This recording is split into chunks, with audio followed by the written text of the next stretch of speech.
आज म तपाईहरुको सामु एउटा नेपालको पूर्वी भागमा रहेको तेह्रथुम जिल्लाको म्याङलुङ भन्ने ठाउँ जसको नाम कसरी रहन गयो भन्ने कुरा यहाँ प्रस्तुत गर्न गइरहेको छु र यसको एउटा रोचक कथा पनि रहेको छ र हाम्रो च्यानललाई तपाई यति बेला हेर्दै हुनुहुन्छ भने सब्स्क्राइब गरिदिनु होला, लाइक गरिदिनु होला र साथै कमेन्ट पनि गर्नु होला यो कथा कस्तो लाग्यो भनेर।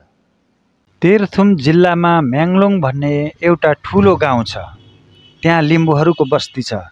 यी लिम्बूहरू वर्षेनी एउटी देवीको पूजा गर्छन् र यी देवीलाई सिंहवाहिनी भगवतीको रूपमा मान्छन्। यी देवीको मूर्ति एउटा पिपलको रुखमा टाँसिएर राखिएको छ र एउटा बिरालोको ढुङ्गे मूर्तिको रूपमा यहाँ रहेको छ। यो मूर्ति यहाँ कसरी आयो, किन आयो भन्ने कुराहरू चाहिँ गाउँघरका बुढापाकाहरूलाई सोद्धाखेरि यसको कथा यस प्रकार रहेको छ। धेरै पहिलाको कुरा हो, धेरै पुस्ता अगाडि, वर्षौं वर्ष पहिला। पुसको दाइ सकिएपछि मानिसहरू मुङलानबाट नुन बोकेर खाने गर्दथे। त्यसै क्रममा नुन खेप्न गएका मानिसहरू धेरै दिन लगाएर खेपी ल्याउन 3 जना ढाक्रेहरू पनि त्यहाँ बास बस्न पुगेछन् र खानपिनको चाँजो गर्न पर्यो गर्नुभन्दा पहिले केही बेर सुस्ताएर गफसफ गरे अनि खाने चाँजो मिलाउन चुलोको तर्खर गर्न थाले। 3 जना तीनतिर गए र 3 जनाले 3वटा ढुङ्गा खोजेर ल्याए र चुलो बनाए। 2 जनाले एउटा सानो कुवाबाट बाँसको ढुङ्ग्रोमा पानी ल्याए। एउटाले केराको झुलोमा चकमकले आगो पार्न थाल्यो। यसरी चुलो चम्को गरी आगो सल्काए, ढिँडो पकाउन पानी बसाए। तर पानी अलिअलि तातेर बाप निस्कनै लागेको थियो। ती चम्का लागेका 3 ढुङ्गाहरूमा एउटा चुच्चे ढुङ्गो बेस्सरी काम्न थाल्यो। के भो भनेर 3 जना अचम्म मान्न थाले। तर ढुङ्गो झन जोडले काम्न थाल्यो। बिचरा ढाक्रेहरू भोक लागेर आलस तालस परेका थिए। यसरी चम्कोको ढुङ्गा हल्लिएर ढिँडो पकाउन नपाउँदा 3 जना मध्ये एकलाई धेरै झोक चल्यो र 1.5 धार्नीको फलामको आफ्नो खुकुरी त्यस ढुङ्गामा बजार्यो। खुकुरीको चोट त्यस ढुङ्गामा पर्न साथ एउटा आश्चर्य भयो। त्यस ढुङ्गाको चोट लागेको ठाउँबाट रगत पो बग्न थालेछ। त्यो देखेर ढाक्रेहरूको सातो पुत्लो उडेछ। उनीहरू डरले हल्ला खल्ला मचाउन थाले। यी ढाक्रेहरूले मचाएको हल्लाले वल्ला पल्ला गाउँका लिम्बूहरू चनाखा भए। के भएछ? उनीहरू हातमा राको लिएर के हो भनेर बुझ्न हल्ला मचाउँदै आयो उनीहरू पनि। त्यो देखेर झन डरले गर्दा त्यहाँका ढाक्रेहरू भागेछन्। लिम्बूहरू ढाक्रेहरूको भात पकाएको ठाउँमा आएर हेर्छन् त ढाक्रेहरू भागिसकेछन्। तर त्यहाँ एउटा म्याङलुङ अर्थात् ढुङ्गाको बिरालो म्याउ म्याउ गर्दै घुमिरहेको रहेछ। त्यो देखेर लिम्बूहरूले कोकोहोलो हाले। लौ हाम्री देवी प्रत्यक्ष भइछन्। ढाक्रेहरूले उनलाई पक्कै पनि जगाएछन्। लौ ती ढाक्रेहरूलाई खोज। सबै कुरा बक्न यसरी हल्ली खल्ली गर्दै गाउँलेहरूले ती ढाक्रेहरूलाई खोज्न थाले। खुकुरी हान्ने ढाक्रे चाहिँ भागेर बेपत्ता भएछ। तर अरू 2 ढाक्रेहरू त्यहाँ ओडारमा लुकेर बसिरहेका भेटिए। उनीहरूलाई भेटेपछि गाउँलेहरूले रिसाएर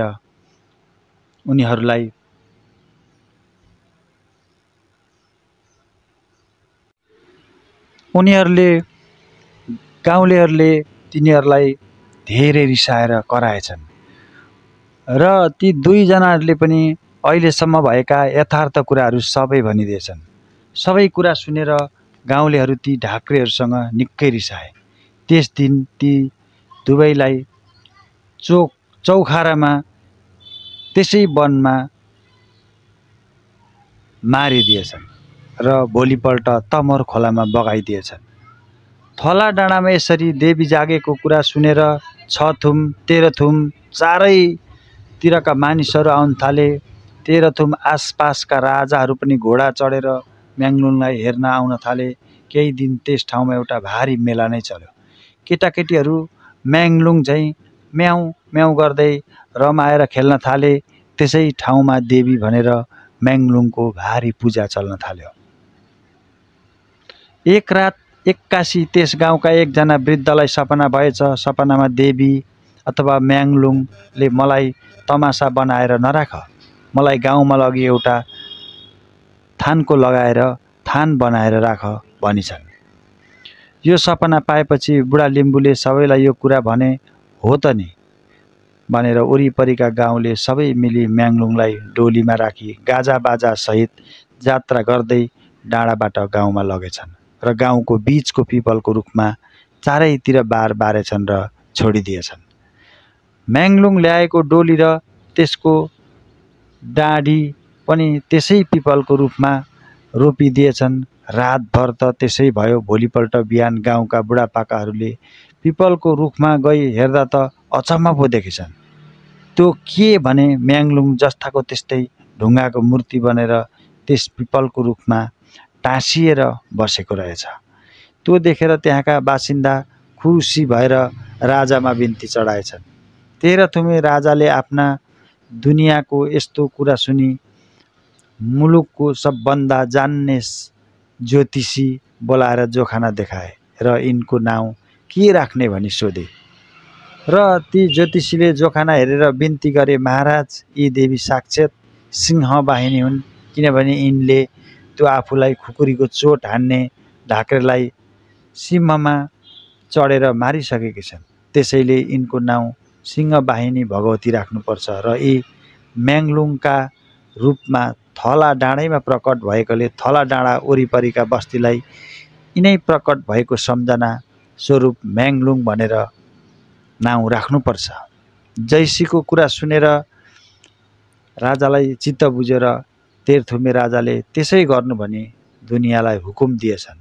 त्यसै दिनदेखि यी देवीको नाउँ सिंहवाहिनी र थला डाँडाको वरिपरिको नाउँ म्याङलुङ भएर प्रसिद्ध भयो, जुन अहिले तेह्रथुम जिल्लाको प्रसिद्ध ठाउँ अथवा सदरमुकाम पनि रहेको छ।